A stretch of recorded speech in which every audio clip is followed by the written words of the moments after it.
आज हाम्रो अध्ययन हुँदैछ मर्कुस 2 अध्याय 18 पदबाट पुरानो वस्त्र र पुरानो छालाको दृष्टान्त हामी आज हेर्दैछौँ। तपाईहरु मसँगै मर्कुस 2 अध्याय 18 पदबाट हेर्नुहोला। त सबभन्दा पहिला हामी 18 पद पढ्छौँ। मर्कुस 2:18। अनि यूहन्नाका र फरिसीहरूका चेलाहरू उपवास बस्दथे। तिनीहरू आएर उहाँलाई भने, किन यूहन्नाका र फरिसीहरूका चेलाहरू उपवास बस्दछन् र तपाईको चेलाहरू उपवास बस्दैनन्? यूहन्नाका चेलाहरू प्राय उपवास बसिरहन्थे। त्यसरी नै फरिसीहरूका चेलाहरू पनि। र यूहन्नाका चेलाहरूले यीशुका आई भनेका थिए। तपाईले मत्ती 9:14 मा त्यो पाउनुहुन्छ है। मूलतः यो सोध्ने काम चाहिँ यूहन्नाका चेलाहरूले गरे। बप्तिस्मा दिने यूहन्ना है, हामीहरू घरिघरि उपवास बस्छौँ भनेको छ, तपाईका चेलाहरू चाहिँ किन उपवास बस्दैनन्? हामी चाहिँ घरिघरि यसरी। यूहन्नाका चेलाहरू उपवास बस्दथे। उपवास भनेको खाना नखाइकन केही नपिइकन बस्ने समय। तसर्थ यूहन्नाका चेलाहरू मत्ती 9:14 अनुसार घरिघरि उपवास बस्थे। र यूहन्नाका चेलाहरू र फरिसीका चेलाहरू घरिघरि उपवास बस्थे भनेर लुका 5:33 पदले भनेको छ। लुका 5:33 ले दुवै पक्षले यूहन्नाका चेलाहरू अर्थात् बप्तिस्मा दिने यूहन्ना र चाहिने फरिसीहरू तिनले घरिघरि उपवास बस्दथे। तर यीशुको चेलाहरू उपवास बस्दैनथे किन? र लुका 18:12 मा एकजना फरिसीले यसरी प्रार्थना गरेका थिए। त उसले दिनमा र हप्तामा कतिपल्ट उपवास बस्थे उसको गवाही हेर्नुहोस् त है।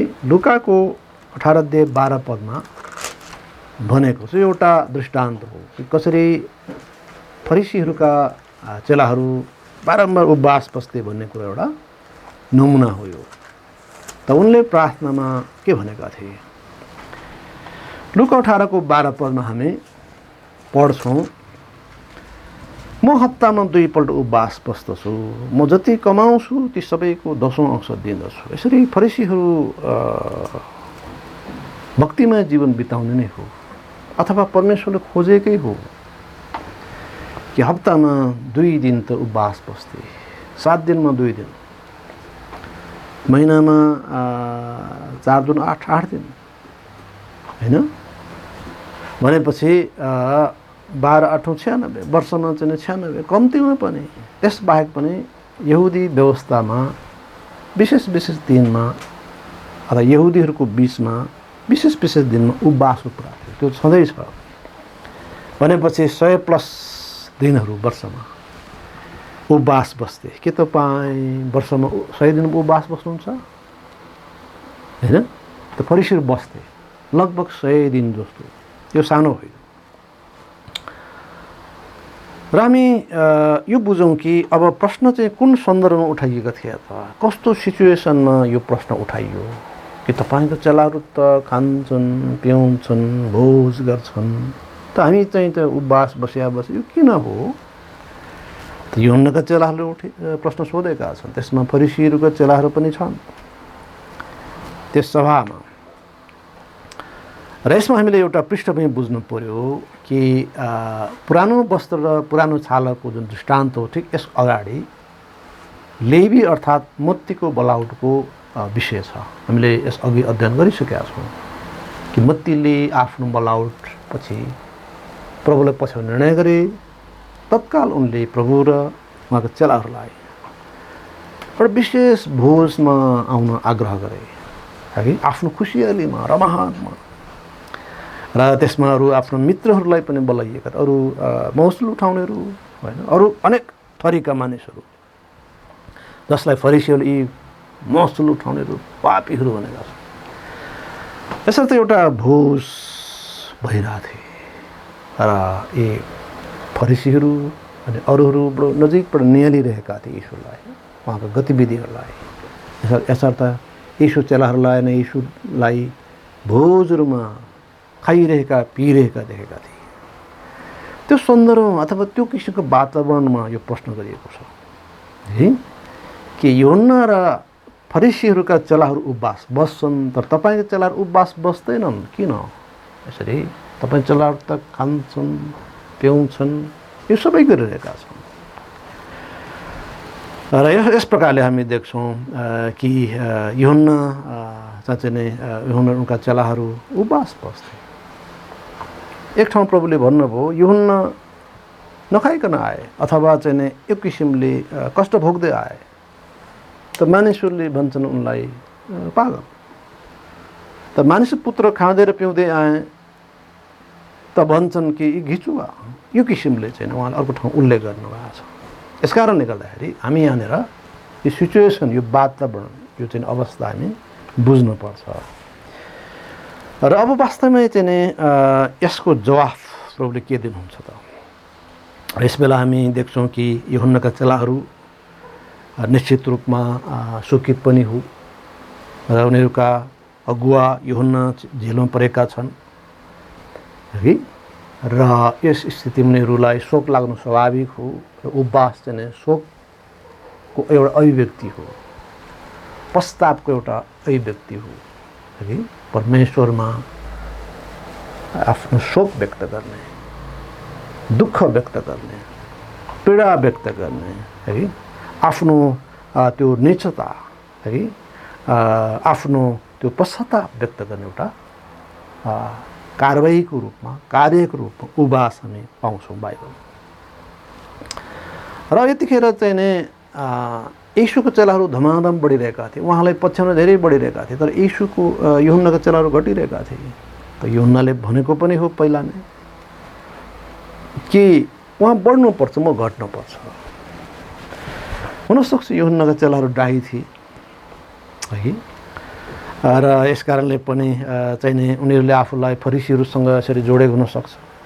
तपाईँको चेलाहरू खान्छन् पिउँछन् उपवास बस्छन् तर हामी र फरिसीहरूका चेलाहरू चाहिँ नि हामी उपवास बसिरहेका छौँ, किन उनीहरूले आफूलाई फरिसीहरूसँग जोडे त? हुनसक्छ त्यो किसिमको आशय थियो उनीहरूको। र हामी वास्तवमा पाउँछौँ कि ख्रिस्टीय मार्ग वास्तवमा स्वरूपभन्दा पनि आत्मा हो, डरभन्दा पनि प्रेम हो है। एउटा स्वरूप, एउटा फर्मालिटी, औपचारिकता भन्दा पनि जीवन हो, आत्मा हो है। डर भन्दा पनि प्रेम हो हैन। अब मलाई के होला, हामीलाई के होला, त्यो खालको डर भन्दा पनि प्रेमको जीवन हो ख्रिस्टीय मार्ग। यसर्थ जतिले आफूलाई चाहिँ त्यो किसिमले सोचे तात्कालीन समयमा उनीहरूले बढी नै उपवास बसिरहेका थिए। तर यीशुको चेलाहरूलाई त्यो थिएन।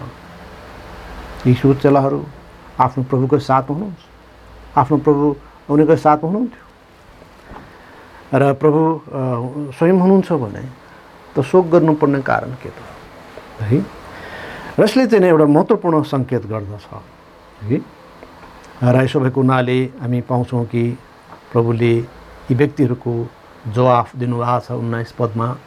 यीशुले तिनीहरूलाई भन्नुभयो जबसम्म दुलहा उनीहरूका साथमा छन् तबसम्म के दुलहाका साथीहरू उपवास बस्न सक्छन् र? दुलहा उनीहरूको साथमा रहन्जेल उनीहरू उपवास बस्न सक्दैन। 20 पनि पढौँ। तर दिनहरू आउनेछन् जब दुलहा उनीहरू कहाँबाट लगिनेछन् अनि तब ती दिनहरूमा उनीहरू उपवास बस्नेछन्। यस प्रकारले हामी देख्छौँ। त उहाँले तिनीहरूलाई भन्नुभयो, अर्थात् दुवै यूहन्नाका चेलाहरू फरिसीहरूका चेलाहरूलाई भन्नुभयो, किनकि ती दुवै पक्ष त्यहाँ उपस्थित थिए। उहाँले भन्नुभयो दुलहा साथ रहन्जेल उपवास बस्दैन। उपवास एउटा शोकको अभिव्यक्ति हो, पश्चातापको वा पछुतोको एउटा अभिव्यक्ति हो। र यहाँनिर उहाँले भन्नुभयो दुलहा साथ रहन्जेलसम्म त दुलहीले उपवास किन बस्ने होइन, त्यो अर्थ यहाँ आएको छ। त उहाँले जुन दुलहा भन्नुभयो त्यो दुलहा को थियो त?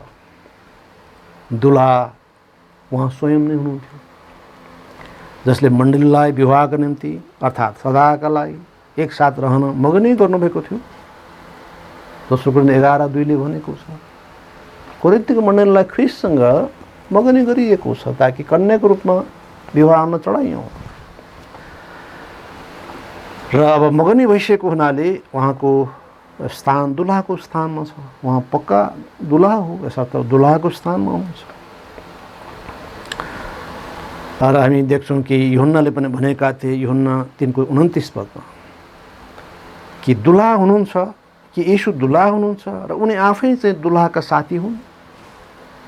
अब ख्रिस्ट बढ्नुपर्छ र आफू चाहिँ घट्नुपर्छ भनेका थिए। दुल्हा चाहिँ नै उहाँ हो र म दुल्हाको साथी। र जब दुल्हाको साथीले दुल्हाको स्वर सुन्छ उसलाई आनन्द लाग्छ भनेको छ। यसर्थ येशू ख्रिस्टलाई त्यहाँ दुल्हाको संज्ञा दिइएको छ। र चाहिँ यूहन्नाले आफूलाई दुल्हाको साथी मानिसहरूलाई भनेका छन्, हेर दुल्हा उहाँ हो, अथवा चाहिँ परमेश्वर संसारको पाप उठाइ लैजान हुने थुमा उहाँ हो, चेलाहरूलाई उहाँतर्फ जान भनेका थिए। र हामी जकरिया 8:19 पदमा पढ्नेछौँ केही समयलाई। जकरिया 8:19 पद यो महत्त्वपूर्ण खण्ड हो। र यो सन्दर्भ जो हामी बिच उठिरहेछ यो निकै महत्त्वपूर्ण हो। जकरिया 8:19 पदमा हामी पढ्नेछौँ। यहाँ लेखिया छ, सेनाहरूको परमप्रभु यसो भन्नुहुन्छ, चौथो महिनाको उपवास, पाँचौँ महिनाको उपवास, सातौँ महिनाको उपवास, दसौँ महिनाको उपवास यहुदाको घरानाका निम्ति हर्ष र आनन्द अनि आनन्दित तुल्याउने तोकिएका चाडहरू हुन्। यसकारण सत्यता र शान्तिलाई प्रेम गर। है, अब यहाँनिर के भनेको छ त कि यहुदीहरूको चौथो महिनाको 9औं दिनमा यरुसलेम नष्ट गरिएको हुनाले त्यस दिनको यादमा यहुदीहरूले उपवास बस्नु पर्थ्यो। उपवास बस्थे उनीहरू त्यस दिन। पाँचौँ महिनाको 10औं दिनमा यरुसलेम जलाइएको थियो र त्यस दिनको सम्झनामा शोकित हुँदै दुःख व्यक्त गर्दै यहुदीहरू उपवास बस्थे। हरेक महिना उपवास भनिरहेछ।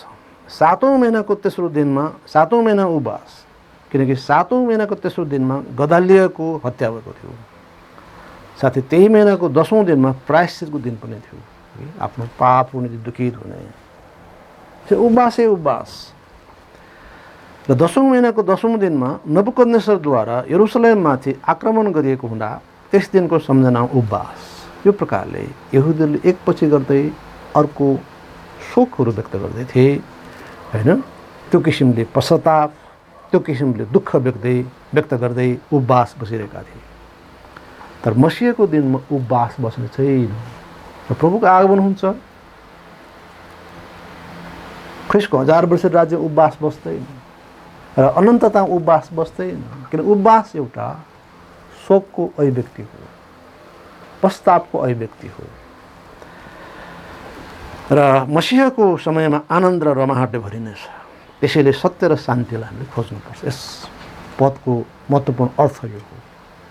यसरी उपवासपछि उपवास। तर एउटा समय आउँछ, मसीह आउनुहुन्छ, तब आनन्द र रमाहटले भरिनेछ। यसले चाहिँ येशू ख्रिस्टको पार्थिव आगमनको पनि सङ्केत गर्दछ। जब प्रभु आउनुहुन्छ, है, तब सत्य र शान्तिलाई खोज्नेहरूले उहाँलाई विश्वास गर्छन्, त उपवास बस्दै। यसर्थ हामी यहाँनिर महत्त्वपूर्ण खण्ड पाउँदछौँ कि एक दिन ख्रिस्टले मण्डलीसँगको पवित्र एकता जो पृथ्वीमा सुरु गर्नुभयो, आफ्नो चेलाहरू, होइन, विश्वास गर्नेहरूलाई त्यो एकतामा अनुबन्धन गर्नुभयो। चेलाहरूले उपवास बसे र त्यसको पूर्णता चाहिँ चुनेकाहरूसँग एक दिन स्वर्गमा पुरा गर्नुहुनेछ। 1000 वर्ष राज्यमा अनि स्वर्गमा त्यस बेला उपवास हुँदैन। र अब हामी पाउँछौँ 20 पदमा, तपाईँ मर्कुस 2:20 पद जानुहोस्। र प्रभुले के भन्नुभयो 19 पदमै कि दुल्हा उनीहरूको साथमा रहन्जेल उनीहरू उपवास बस्न सक्दैनन्। र 20 पद लेखेको छ, तर दिनहरू आउनेछन् जब दुल्हा उनीहरू कहाँबाट लगिनेछन्, तब ती दिनहरूमा उनीहरू उपवास बस्नेछन्। ल्याउनुहोस्, जब येशू ख्रिस्टलाई बलिदान दिइनेछ त्यसपछि चेलाहरूले के गर्नेछन्? उपवास बस्नेछन्। कि क्रिस्चियनहरूले उपवास बसे, त्यसपछि बसे। थुप्रै उदाहरणहरू छन् यसका लागि। यसरी उपवास दुःख, रोदन, विलाप, पश्चातापको एउटा अभिव्यक्ति हो। आज हामीहरू उपवास बस्न सक्छौँ है। जब हामीलाई सङ्कट आएको छ, हामी उपवास साथ प्रार्थना गर्न सक्छौँ। जब हामीलाई रोदन छ, विलाप छ, हामी उपवास बस्न सक्छौँ विजयको लागि, उठानको लागि, सामर्थ्यको लागि। हाम्रो आफन्तहरू कोही बित्नु भएको छ, हामीलाई शोक रोदन हुनसक्छ, हामी उपवास बस्न सक्छौँ। स्वैच्छिक रूपले बस्नै पर्छ भन्ने छैन। त्यो सान्त्वनाको लागि, उठानको लागि, विजयको लागि। जब हामी पाप गर्छौँ त पश्चातापको लागि पनि हामी उपवास बस्न सक्छौँ, प्रभुका उपवास बस्दै आउन सक्छौँ। र हामी देख्छौँ ख्रिस्टको बलिदानपछि चेलाहरू उपवास बस्दथे। तपाईँ पुस्तक प्रेरितको 13 अध्याय 2 र 3 पद पढ्न सक्नुहुन्छ। तर यो तपाईँले बारम्बार यो देख्नुहुन्छ, येशू ख्रिस्टका चेलाहरूले उपवास बस्थे। यसका थुप्रै अनगिन्ती उदाहरणहरू तपाईँ पाउनुहुन्छ। पुस्तक प्रेरितको 13 अध्याय 2 र 3 पद, तिनीहरूले प्रभुको सेवा गरिरहेका र उपवास बसिरहेका बेलामा पवित्र आत्माले भन्नुहोस्, प्रभुको सेवा गर्दै उपवास बस्दै। अनि प्रभुको सेवाकाई गर्नेहरूले उपवास बस्न सक्छ यसरी। र त्यसबेला प्रभु बोल्नुभयो, मेरा निम्ति बर्नबास र साउललाई त्यस कामको लागि अलग पार, जसका लागि मैले उनीहरूलाई बोलाएको छु। उपवास र प्रार्थना गरेर उनीहरू माथि आफ्नो हातहरू राखेर तिनीहरूले उनीहरूलाई बिदा दिए। है, यो प्रकारले उदाहरण पाउँछौँ। त त्यसै गरी 14को 23 हेर्न सक्नुहुन्छ। पुस्तक प्रेरित 14को 23 पद, अनि हरेक मण्डलीमा तिनीहरूका निम्ति प्राचीनहरू नियुक्त गरेर उपवाससहित प्रार्थना गरेर उनीहरूले तिनीहरूलाई प्रभुको हातमा सुम्पिदिए, जसमाथि तिनीहरूले विश्वास गरेका। यसरी आफूलाई नम्रतामा लानको लागि, है, आफूलाई होच्याउनको लागि उपवास बसेको छ। मण्डली स्थापना कार्य, होइन, मण्डलीका अगुवाहरू नियुक्त गर्ने कार्यमा पनि उपवास बस्ने काम भएको छ। यो बारम्बार यो उदाहरणहरू छन्। तसर्थ ख्रिस्टको आगमन नभएसम्म क्रिस्चियनहरू ख्रिस्टको प्रत्यक्ष उपस्थितिको अभावले शोकित र दुखित हुँदै उहाँको आगमनको तृष्णा गर्दै उपवास बस्नेछन्। तर कहिलेकाहीँ हामी पार्थिव यात्रामा ज्यादै सताइएको अनुभूति गर्छौँ, अवहेलित भएको अनुभव गर्छौँ। किन हाम्रो प्रभु यहाँ हुनुहुन्न, हाम्रो ख्रिस्ट यहाँ हुनुहुन्न प्रत्यक्ष रूपमा। यद्यपि उहाँ हुनुहुन्छ, तर प्रत्यक्ष रूपमा उहाँको आगमन महत्त्वपूर्ण छ। यदि ख्रिस्ट आज प्रत्यक्ष रूपमा पृथ्वीमा आउनुभएको भए कि संसारले क्रिस्चियनलाई हेप्थे, चेप्थे, सताउँथ्यो। आज विभिन्न ठाउँमा सतावट भइरहेछ, त्यो क्रम जारी छ, बढ्दो पनि छ। हामी यस स्थितिमा हाम्रो प्रभुको अनुपस्थितिको, प्रत्यक्ष अनुपस्थितिको हामी त्यो कमीको महसुस गर्छौँ। हामी उपवास बस्छौँ। यस प्रकारले हामी प्रभुको आगमन नहुँदासम्म उहाँको आगमनको तृष्णा गर्दै हामी उपवास बस्न सक्छौँ। जब ख्रिस्ट आउनुहुन्छ, अनन्त आनन्द सुरु हुन्छ। त क्रिस्चियनले उपवास बस्नु पर्दैन। त प्रभुले कति महत्त्वपूर्ण कुरा सिकाउनु भयो। त दुलहा उनीहरूबाट हटाइनेछन्, तब यी चेलाहरूले वा क्रिस्चियनहरूले उपवास बस्छ। अब 21 अनि 22 पद पढ्नेछौँ। मर्कुस 2को 21-22 पदहरूमा हामी हेर्नेछौँ। यसर्थ उपवासको सवाल यहाँ आएको छ र त्यसले अझै थप स्पष्ट पार्नलाई प्रभुले अर्को दृष्टान्त पनि यहाँ राख्नु। 21 अनि 22 पद,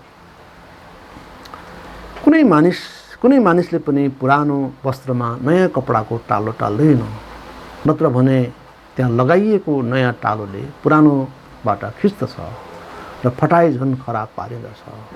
अनि कसैले पनि नयाँ दागमध्ये पुराना मशकहरूमा हाल्दैन, नत्र भने नयाँ दागमध्येले ती मशकहरू फुटाइदिँदछ र दागमध्ये पोखिँदछ र मशकहरू नष्ट हुने छन्, तर नयाँ दागमध्ये नयाँ मशकहरूमा नै हालिनु पर्छ।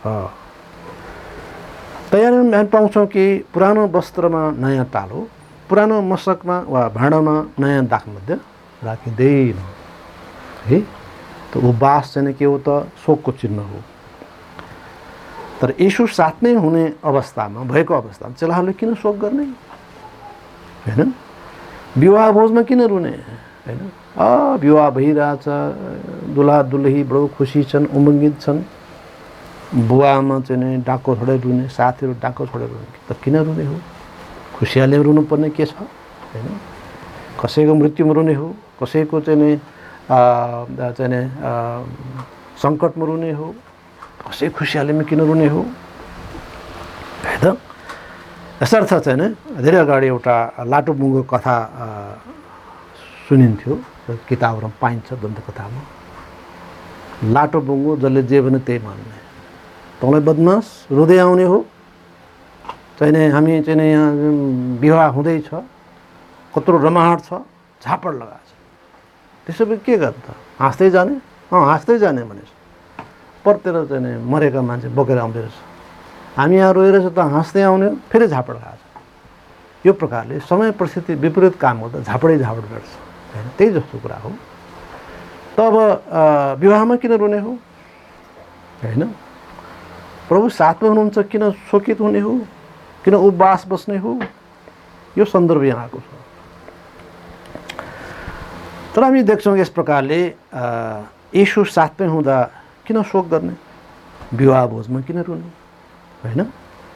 र मशक चाहिँ एउटा धर्मको स्वरूप, यहुदीहरूको जुन विधि विधान हो, कयौँ कुरा परमेश्वर दिनुभयो, कयौँ कुरा आफैले बनाए, त्यो स्वरूप हो चाहिँ त्यो मशक, त्यो भाँडा। तर दाखमध्य चाहिँ आत्मा र जीवनको सङ्केत हो हैन? दाखमध्यलाई पवित्र आत्मासँग दाँजिएको छ, त्यो कार्यशैलीमा समानता भएको हुनाले त जसरी दाखमध्यले मानिसलाई जब त्यसबाट भरपुर हुन्छ, त्यसबाट चलाइन्छ, ऊ अर्कै मान्छे हुन्छ। लेखुरे मान्छे पनि कोही छ भन्छ भन्दै चुनौती दिन्छ, पछारौँ जस्तै गर्छ, जबकि उनी आफ्नै खुट्टा टेक्न सकिरहेको अवस्था छैन। त केले गर्यो त? दाखमध्यले।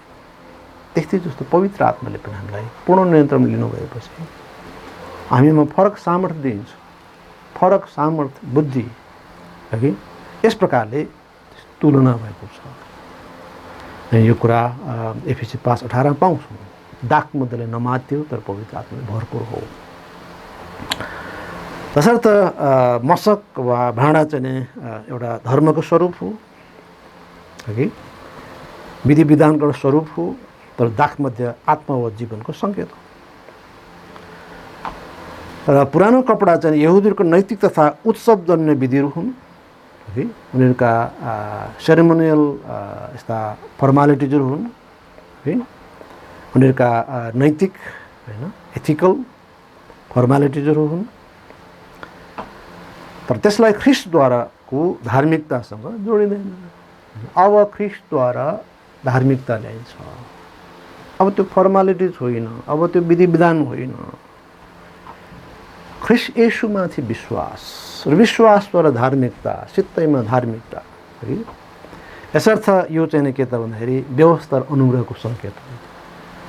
अब त्यस व्यवस्थामा अनुग्रह जोडिँदैन, व्यवस्था अर्कै हो, अनुग्रह अर्कै हो।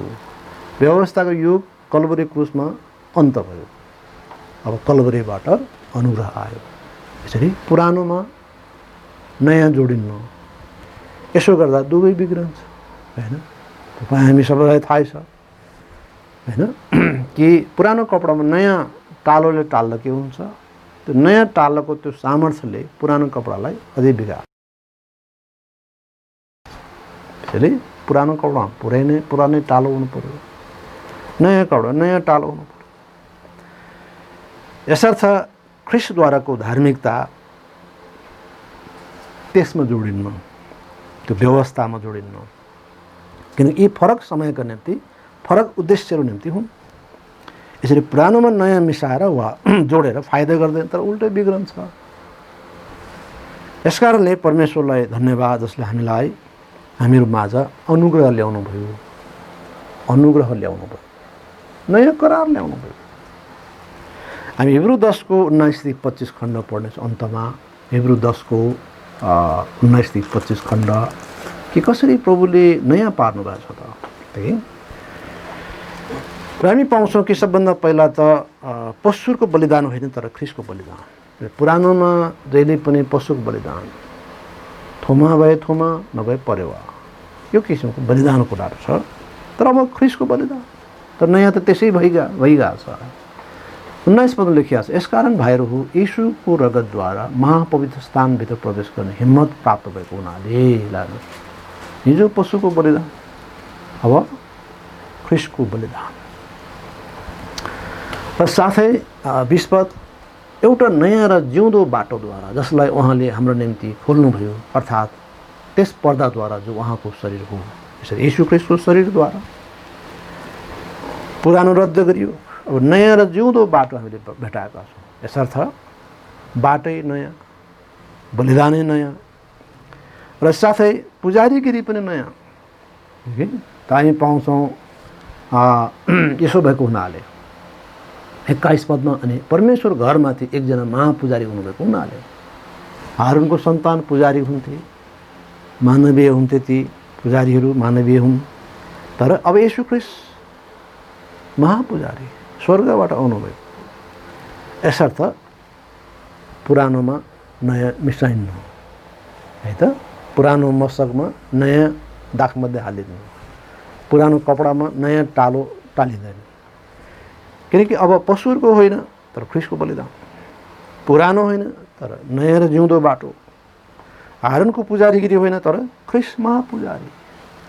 तसर्थ है त, तसर्थ अब हाम्रो लागि पाठ के हो त?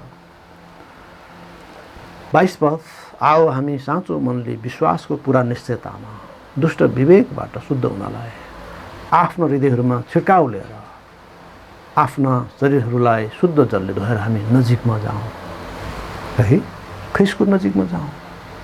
प्रभुले हामीलाई आफ्नो छोराछोरी बनाउनु भएको छ। हामी यूहन्नाका चेलाहरू होइनौँ, फरिसीको चेलाहरू होइनौँ, तर हामी ख्रिस्टका चेलाहरू हौँ। अब हामी यहुदी मार्ग व्यवस्थाको मार्गमा होइन तर अनुग्रहमा छौँ। अब जसद्वारा हामी बचाइएका छौँ, हामी उहाँको नजिकमा हौँ। दिनहुँ हामी प्रभु कहाँ हुन सक्छौँ। हामी व्यक्तिगत रूपले प्रभुलाई खोजौँ, व्यक्तिगत रूपले हामी प्रभुलाई हेरौँ। कसरी यो सम्भव छ? उहाँको वचनद्वारा हामी उहाँको इच्छा जान्दछौँ। त हामी उहाँ कहाँ आउन आवश्यक छ। प्रार्थनाहरूमा, उपासनाहरूमा, व्यक्तिगत, पारिवारिक, माण्डलिक, है कि आज धेरैजना हाम्रो यस अनलाइन सभामा आइरहनु भएको छ है। यो प्रभु कहाँ आउने कार्य हो। यसरी हामी प्रभुको इच्छा जान्दछौँ। यो प्रभुको इच्छा हो। यसरी जुट्नु भनिएको छ। अहिलेको परिस्थिति अनुसार हामी जुटिरहेका छौँ यो प्रकारले।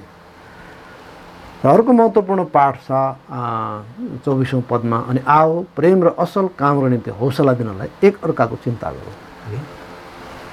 अब हामी एक अर्काको चिन्ता गरौँ, विश्वासहरू चिन्ता गरौँ, हाम्रो मण्डलीको विश्वासको चिन्ता गरौँ। अरू मण्डलीको चिन्ता अरूले गर्छन्, तर हामीले मूलतः आफ्नो मण्डलीको जिम्मेवारी छ होइन। कुन आमा के भइरहेको होला, कुन भाइ के गरिरहेको होला, हामी एकअर्कालाई सल्लाह दिन सक्छौँ, उत्साह दिन सक्छौँ है। अनलाइन सभा भइरहेछ, भर्चुअल सभाहरू भइरहेछ, जुट्नलाई हामी उत्साह दिन सक्छौँ होइन। र दोस्रो चाहिँ यस प्रकार एकअर्का चिन्ता गरौँ। र तेस्रो चाहिँ नै अब हामी पाउँछौँ 25औं पदमा, कसै कसैको आदत भए चाहिँ हामी एक ठाउँमा भेला हुन नछोडौँ, तर एक अर्कालाई उत्साह दिँदै रहौँ। अनि त्यो दिन जति नजिक नजिक आउँदै गएको तिमीहरू देख्छौ, उति नै बेसी हामी यसो गर्ने गरौँ।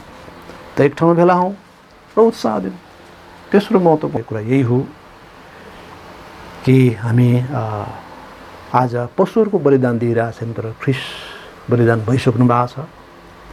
पुरानो बलिदान होइन, अब नयाँ बलिदान। पुरानो बाटो होइन, विधि विधान व्यवस्थाका ती बाटोहरू होइन, तर जिउँदो नयाँ बाटो ख्रिस्टमा। र साथै पुरानो मानवीय पुजारीगिरी होइन, तर अब ख्रिस्ट महापुजारी, जसमा हामी हरेक व्यक्ति सिधै ख्रिस्टद्वारा आउन सक्छौँ परमेश्वर कहाँ। तसर्थ हामी ख्रिस्टको नजिक जाउँ, एकअर्काको चिन्ता गरौँ, एक ठाउँ भेला हुन नछोडौँ र उत्साह दिउँ एकअर्कालाई। प्रभुले तपाईँहरूलाई प्रशस्त आशीष दिनुभएको होस्। आमेन।